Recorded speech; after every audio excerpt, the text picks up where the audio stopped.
लोकसभा चुनाव 2024 के बाद दूसरी बार आईएनडीआई के नेता वर्चुअल बैठक कर रहे हैं। इसमें देश की मौजूदा राजनीतिक स्थिति पर चर्चा हो जाएगी और बैठक में आम आदमी पार्टी शामिल नहीं होने वाली।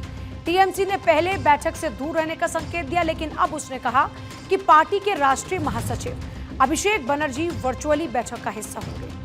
सोर्सेज से मिली जानकारी के मुताबिक लोकसभा में नेता प्रतिपक्ष राहुल गांधी ने तमिलनाडु के मुख्यमंत्री एमके स्टालिन समेत कई नेताओं से बातचीत की थी। ये बैठक ऐसे वक्त में हो रही है जब मॉनसून सत्र शुरू होने वाला है और बिहार में मतदाता सूची की एसआईआर को लेकर घमासान मचा है। बता दें कि आईएनडीआई की आखिरी बैठक इसी साल 3 जून को हुई थी। इसमें केंद्र सरकार से ऑपरेशन सिंदूर पर संसद का विशेष सत्र बुलाने की मांग हुई थी। इससे पहले 5 जून 2024 को लोकसभा चुनाव को लेकर बैठक हुई थी। मेरे साथ अक्षय इस वक्त जुड़ चुके हैं।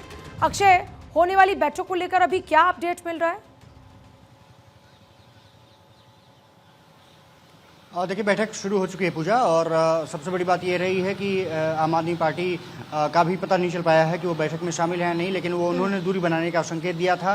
संभावना यही है कि वो दूर रहेंगे बैठक से। टीएमसी बैठक में शामिल है, ये खबर निकल के सामने आ रही है। इसके अलावा शरद पवार गुट शामिल है, इसके अलावा डीएमके शामिल है, और साथ ही साथ अघाड़ी किस तरह से बात कर रही है, उद्धव ठाकरे ग्रुप से भी लोग शामिल हैं। सबसे बड़ी बात यह कि आज बयान जिस तरह से उद्धव ठाकरे का आया, वो कहीं ना कहीं इंडी गठबंधन की जो चुनौतियां हैं उसको निःशुल्क से विस्तार देता है। कि उन्होंने आरोप लगाया कि 2024 में जिस तरह से टिकट का बंटवारा हुआ, उससे कहीं ना कहीं स्थिति खराब हुई। अगर वैसा होता है तो इंडी गठबंधन में रहने का मतलब कोई नहीं रह जाता है। इसका मतलब है कि सब कुछ सही नहीं है, लेकिन ये बैठक बुलाई गई है सोनिया गांधी के नेतृत्व में। ये पहली बैठक हो रही है और इस बैठक में ये एजेंडा, खास करके मानसून सत्र के लिए जो एजेंडा सेट करना है उसको लेकर के चर्चा हो रही है। ये माना जा रहा है कि इस बैठक में जो पहलगाम आतंकी हमला रहा हो, ऑपरेशन सिंदूर रहा हो, जिस तरह से डोनाल्ड ट्रंप की जो बयानबाजी रही हो, उसको लेकर के चर्चा इसमें की जाएगी। साथ ही साथ